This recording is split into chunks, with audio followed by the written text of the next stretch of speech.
lagi pada pertemuan yang kelima ya, pada mata kuliah Teknologi Pembelajaran Matematika. Nah, agenda pertemuan hari ini Ibu akan mempresentasikan pengertian, kemudian prinsip dan langkah-langkah serta karakteristik dan manfaat PPT informatif. Nah, jadi berkaitan dengan tugas yang kedua. Tugas yang kedua itu adalah kalian nanti menyusun PPT PowerPoint informatif untuk materi matematika sekolah di kelas tertentu, ya. Baik, ini sepertinya sudah hampir semua hadir, jadi mulai saja presentasinya. Nanti yang belakangan hadirnya bisa membaca langsung file yang sudah dikirim di daring, gitu ya.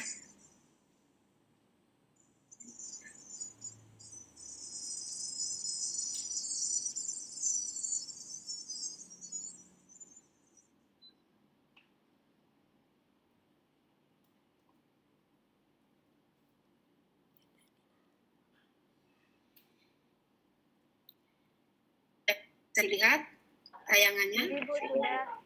Ya, baik ya. Dan mudah-mudahan kalian juga sudah membacanya karena ini sudah lama kayak di input di daring Indram. Jadi untuk hari ini Ibu akan menjelaskan pengertian PPT informatif, prinsip pembuatan dan langkah-langkah pembuatan, hal yang harus dihindari, berarti ini karakteristik dari PPT informatif dan manfaat PPT informatif. Ya. Apa sih itu PPT informatif? Ya. Di PowerPoint, PPT PowerPoint ya. Jadi di sini dijelaskan pengertian dan tentang informatif. Nah, menurut Kamus Besar Bahasa Indonesia, informatif itu adalah segala sesuatu bersifat memberi informasi. Jadi segala sesuatu yang bersifat memberi informasi atau penerangan. Nah, penerangan ini harus bersifat edukatif, stimulatif, informatif, dan persuasif. Nah, kemudian PowerPoint itu adalah program komputer yang dapat digunakan untuk presentasi yang telah dikembangkan oleh Microsoft yang menjadi satu paket dengan Microsoft Office. Ini sesuai pendapat Pak Pandi. Jadi untuk kegiatan presentasi sendiri sebenarnya banyak program. Tapi di sini yang kita inginkan kalian adalah membuat program presentasi ini menggunakan PowerPoint.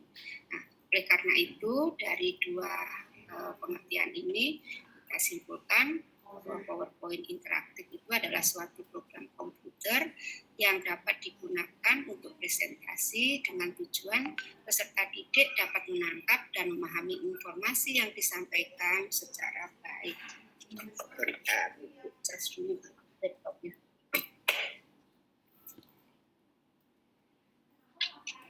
Ya. Oke, itu pengertiannya. Kita lanjut ke prinsip pembuatan PPT informatif. Nah, di sini ada beberapa prinsip. Yang pertama, materi saling memperkuat, bukan mengulang pesannya. Kemudian, tampilan dari PPT tersebut sederhana. Kemudian, penggunaan teks yang ringkas. Jadi misalnya Anda copy paste dari copy, jangan langsung dipaste. Jadi copy dari tulisan teks di mana begitu ya, dipersingkat ya. Jadi dengan semua teks yang ada di makalah itu semua ditampilkan di PPT tersebut. Kemudian buat secara visual, sesuaikan gambar dengan topik pembicaraan. Jadi kalau misalnya ada gambar, ya gambarnya harus sesuai dengan topik yang dibicarakan. Nah, gambar ini bisa gambar yang memang gambar menjelaskan informasi, bisa juga mungkin gambar sebagai latar belakang. Jadi kalau gambar sebagai informasi yang akan dijelaskan kan harus gambarnya harus sesuai. Jadi kalau kita akan menjelaskan apa itu kerucut, ya berarti gambarnya harus gambar kerucut. Nah, gitu. Tapi gambar juga dimungkinkan sebagai latar belakang atau background. Demikian juga kalau gambarnya sebagai background, maka gambar itu juga harus sesuai dengan topik yang sedang dibicarakan. Ya. Nah, jadi kalau pembicaraannya tentang misalnya di materi matematika, pembicaraan tentang perbandingan, kemudian background-nya adalah bangun-bangun ruang yang nggak sesuai, jadi disesuaikan. Kemudian gunakan diagram yang mudah dipahami. Kemudian berikutnya tonjolkan ide penting dari data yang ditampilkan. Jika menggunakan teks, pilih kata kunci yang tepat. Kemudian prinsip berikutnya yang terakhir adalah alurnya harus teratur. Jadi jangan bolak balik gitu ya. Jadi kalau misalnya menjelaskan pengertian bangun-bangun ruang, misalnya ya, bangun-bangun ruang itu kan pengertian bangun-bangun ruang atau unsur-unsur bangun ruang. Ya, jadi topiknya dibahas unsur-unsur bangun ruang sisi datar. Ya, disebutkan satu persatu bangun ruang sisi datar itu apa saja. Nah, pengertiannya misalnya ada balok, ada kubus, ada prisma, ada limas, jadi secara teratur. Nah, jangan membahas misalnya unsur-unsur bangun ruang balok, judulnya kan unsur-unsur bangun ruang. Yang pertama dibahas unsur-unsur balok, habis itu langsung membahas jaring-jaring balok. Nah, jadi dengan judul besarnya kan tidak sesuai. Nah, disesuaikan dengan judulnya apa di grafik. Baik, berikutnya bisa diterima dengan baik suara Ibu? Bisa, Bu. Tapi tadi ada sedikit. Gimana? Tadi ada putus-putus sedikit. Putus-putus. Oh ya, iya. Ya mungkin sekarang bagaimana, Agus? Mungkin juga kendalanya ya mungkin di sinyal di tempat Ibu atau sinyal di tempat masing-masing itu juga akan berpengaruh. Nah, kemudian langkah-langkah pembuatan PPT ada 3 langkah yang perlu diperhatikan. Yang pertama yaitu tentukan topik materi yang akan dipresentasikan. Kemudian persempit materi menjadi beberapa pikiran utama. Kemudian buatlah kerangka utama materi yang berisi poin-poin pokok materi. Nah, itu pembuatannya. Kerangka pembuatannya di sini buka program Microsoft PowerPoint di komputer, mulailah dengan new file, kemudian pilih slide desain yang diinginkan. Di PowerPoint itu ada beberapa macam bentuk slide. Nanti desain slide-nya ada beberapa macam, silahkan dipilih mana yang sesuai, yang sesuai dengan apa yang akan ditampilkan. Kemudian input judul utama, materi presentasi yang akan disampaikan di slide utama.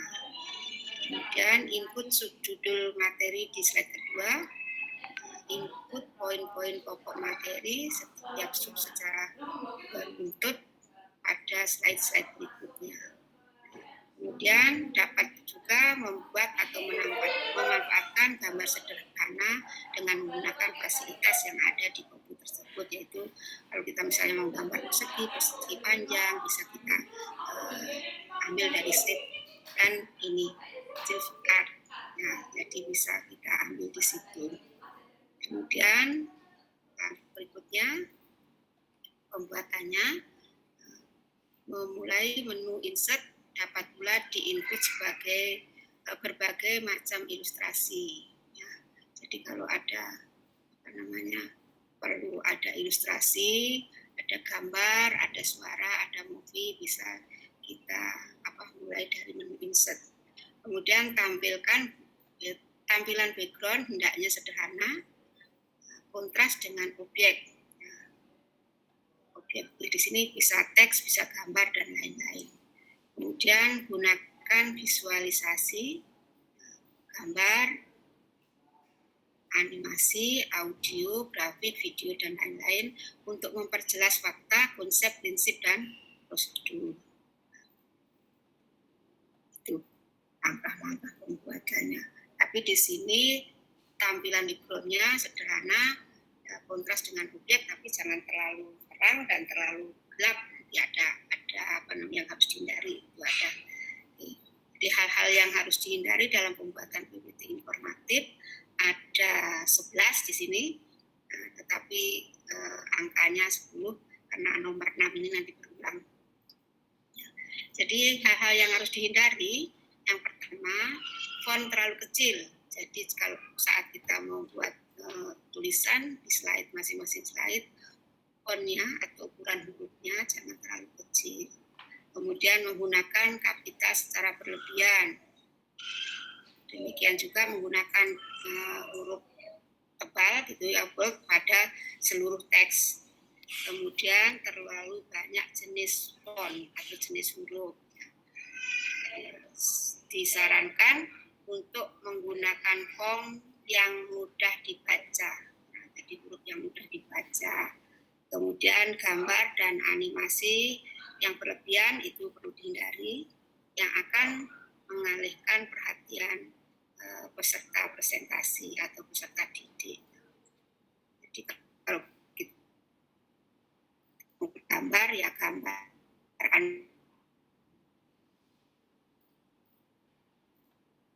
animasi yang relevan dengan topik. Ke slide lain ada suara yang mungkin tidak diperlukan, atau gambar suara dari poin 1 yang ditayangkan ke poin berikutnya, jadi mungkin akan mengganggu.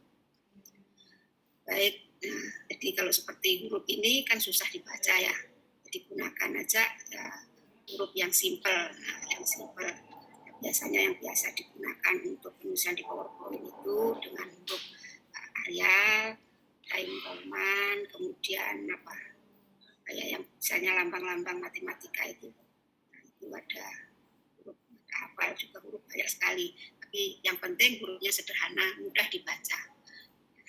Kemudian ini kan nomor 6-nya akan berulang 2 kali.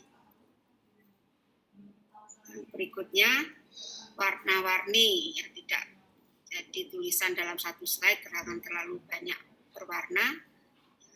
Jadi tidak terlalu banyak warna. Di sini disarankan desain slide harus sederhana. Kemudian terlalu banyak teks, background terlalu terang atau terlalu gelap. Nah, ini juga bagus. Kemudian menggunakan paragraf rinci. Nah, cukup gunakan kalimat sederhana bermakna yang menggambarkan. Cukup menggunakan kalimat sederhana bermakna yang menggambarkan poin kunci saja. Nah, yang ke-10 ini sebelum kata dituliskan tidak ya. Rumus tidak dituliskan menggunakan persamaan atau equation. Jadi yang perlu dihindari itu. Jadi rumus itu tidak dituliskan menggunakan persamaan atau equation. Equation itu harus dihindari.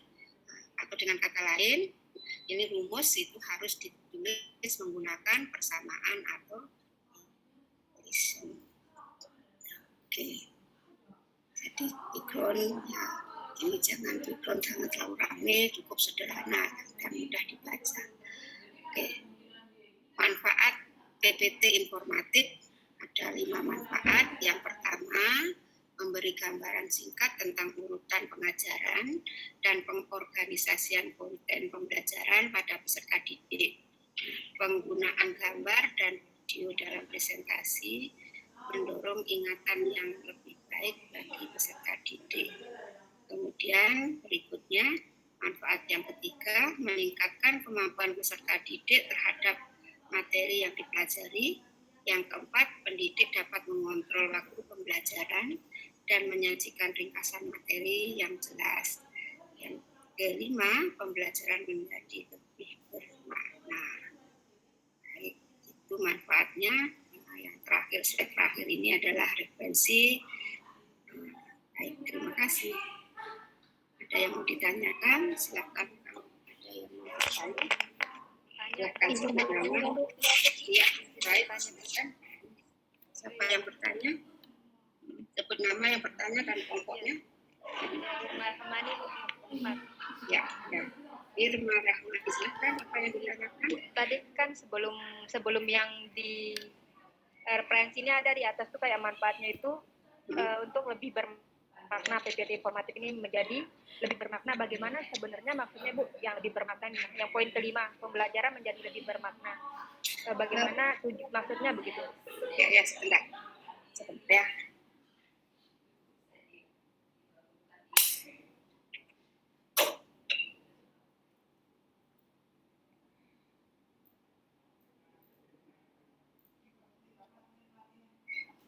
Baik, sebelum Ibu menjawab, mungkin ada peserta yang mau menjawab pertanyaan siapa? Pertanyaan Irma, apa yang maksud pembelajaran menjadi lebih bermakna? Mungkin ada yang mau menjawab? Ya? Izin menjawab. Ya, silakan. Siapa yang izin menjawab ini? Meli dari kelompok 9. Meli dari kelompok 9. Silakan. Melinia ya. Ya, untuk pertanyaan dari saudari Irma yang dimaksud dalam pembelajaran menjadi lebih bermakna ini ya. Mungkin di sini maksudnya itu kan kalau kita presentasi menggunakan PPT yang menarik, jadinya peserta didik atau mahasiswa itu bisa memahami lebih baik materi yang disampaikan.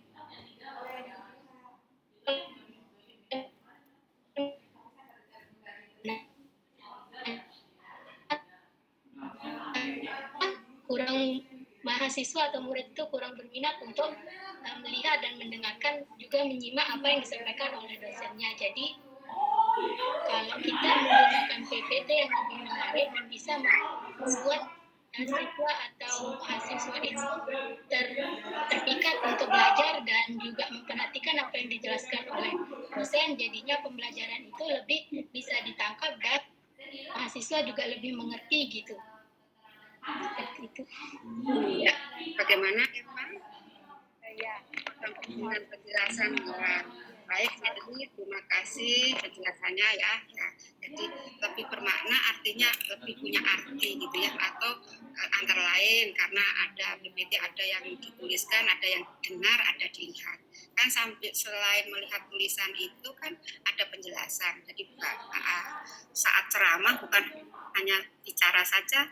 Jadi kan bukan siswa atau peserta presentasi bukan hanya mendengarkan saja, tetapi ada yang dilihat, apalagi dilengkapi dengan gambar-gambar yang perlu waktu penjelasan itu perlu lebih detail, ada gambar. Jadi lebih mudah difahami daripada tanpa menggunakan PowerPoint. Selain itu, kalau misalnya disajikan bukan PowerPoint dalam bentuk ya dari Word-nya langsung, mungkin teksnya terlalu panjang sehingga susah dicerna gitu ya.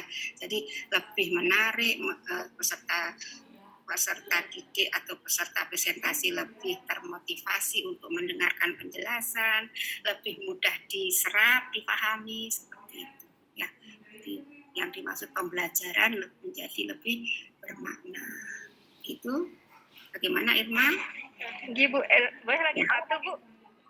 Boleh ya, silakan. Misalkan nanti Bu di dalam PPT itu banyak sekali animasinya, terus banyak sekali warna-warna dan tulisan Bu, apakah itu akan mengganggu konsentrasi dari teman-teman atau bagaimana Bu? Karena mungkin teman-teman menganggap dengan membuat PPT yang seperti ini akan mengesankan teman-teman itu akan lebih bersemangat untuk mendengarkan penjelasan dari teman-teman yang presentasi begitu Bu. Nah, tadi kan di hal-hal yang harus dihindari kan sudah ada tadi, ya kan? Coba ada ini, mungkin Bu, yang ya di hal-hal yang dihindari tadi kan ada. Coba ada temannya mungkin yang bisa menjawab pertanyaan Irma lagi. Bagaimana kalau terlalu banyak animasi? Bagaimana kalau apa tadi teksnya terlalu banyak, terus warna-warni terlalu banyak? Bagaimana? Mungkin ada yang mau berpendapat, silakan. Menurut saya itu dihindari, kan tadi ada syarat-syarat. Apa nih? Kita jawab ya, apa? Ya, Meli Bu. Meli lagi loh ya. Ya. Iya. Oke, jadi kan supaya tidak mengganggu, kita buat yang sederhana saja. Ya kalau ada animasi, bukan melarang ada animasi, tidak boleh ada animasi. Animasi bisa sebagai latar belakang dari slide tersebut, bisa juga ya memang slide-nya sendiri ada animasi. Maksudnya begini, kalau dalam satu slide itu ada beberapa poin yang disampaikan supaya lebih menarik. Tidak semua poin ditampilkan sekaligus, mungkin satu per poin ditampilkan sambil dijelaskan per poin. Jadi kan lebih menarik daripada ada 10 poin misalnya kemudian semuanya tampil gitu. Nah, itu lebih baik kalau ditampilkan satu persatu. Nah, kemudian tadi juga yang perlu dihindari kan warna-warni yang terlalu ramai gitu ya, terlalu ramai warna-warni kayak kebun bunga nanti tadinya ya gitu, jadi dihindarkan begitu. Tinggi Bu, terima kasih. Tadi juga Irfan menanyakan yang itu Bu, bagaimana Ya. cara kita memisah. Misalkan nih ada misalnya ada 5 poin, apakah kita jadikan satu slide atau kita pisah-pisah sesuai dengan penjelasannya. Tadi udah Ibu jelaskan, jadinya alhamdulillah sudah mengerti Bu. Terima kasih banyak. Iya, sama-sama ya. Jadi bisa. Jadi kalau misalnya satu slide itu ada 5 poin, bisa tampilkan satu-satu. Asal poin-poinnya itu tidak ada teks yang panjang lebar. Kalau teks panjang lebar mungkin 5 poin itu jadi untuk satu misalnya karakteristik apa gitu ya, kemudian ada 5 poin. Nah, kalau poinnya singkat-singkat bisa satu slide, tapi kalau misalnya poinnya agak panjang gitu ya, nanti kalau dituliskan dalam satu slide tulisannya menjadi terlalu kecil, bisa dibagi menjadi 2 slide. Kan tadi karakteristiknya juga font tidak terlalu kecil supaya mudah dibaca. Karena mungkin peserta presentasi ini kan banyak gitu, satu ruangan apalagi satu ruangan besar gitu. Ya, jadi kan kita juga membuat slide-nya itu disesuaikan dengan beberapa peserta yang ikut dalam presentasi tersebut. Juga. Tapi misalnya untuk presentasi di kelas kan, di kelas itu maksimal ruangan kelas kan juga sudah banyak, ya, berapa banyak pesertanya juga sudah ada, paling banter 40 ya, berarti ya, ukuran berapa yang bisa digunakan itu biasanya ukuran di atas 20 ya, 20 sampai jangan terlalu besar sampai 50, tapi biasanya antara 20 sampai 36 ya, 36 ukuran hurufnya gitu. Baik, ada lagi? Saya ingin bertanya. Iya, silakan sebut nama. Satria dari kelompok 3. Iya, Ya. silakan. Saat kita ingin memasukkan gambar, apakah kita akan menyertakan juga sumber dari gambar yang kita peroleh tersebut? Saat kita mau menyertakan gambar ya, boleh disertakan dari mana sumber gambarnya, boleh akan lebih bagus ya kan? Atau mau dituliskan di paling bawah itu juga boleh. Nah, seperti maksudnya kan seperti ini kan ya, di sini kan sumbernya ini tadi penjelasan tentang manfaat PPT, ini sumbernya dari Abu Bakar dan teman-teman. Nah, itu boleh dituliskan. Tapi kalau misalnya nggak dituliskan referensinya paling bawah juga secara lengkap juga boleh. Gitu. Di mana-mana bisa disebutkan di slide-nya, bisa juga disebutkan di paling bawah. Begitu? Ya, Bu. Terima kasih. Yuk, sama-sama. Ada lagi?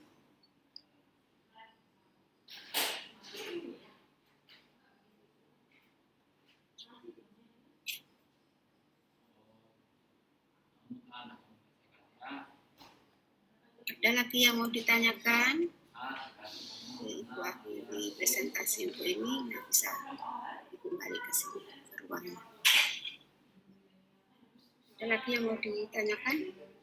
Sambil menunggu ada yang mau bertanya atau tidak, saya mau panggil Irfan, ada enggak Irfan?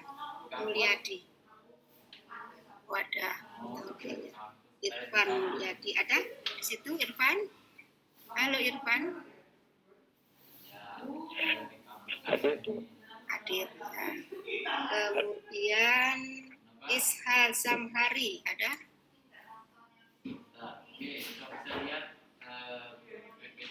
Ishal Zamhari.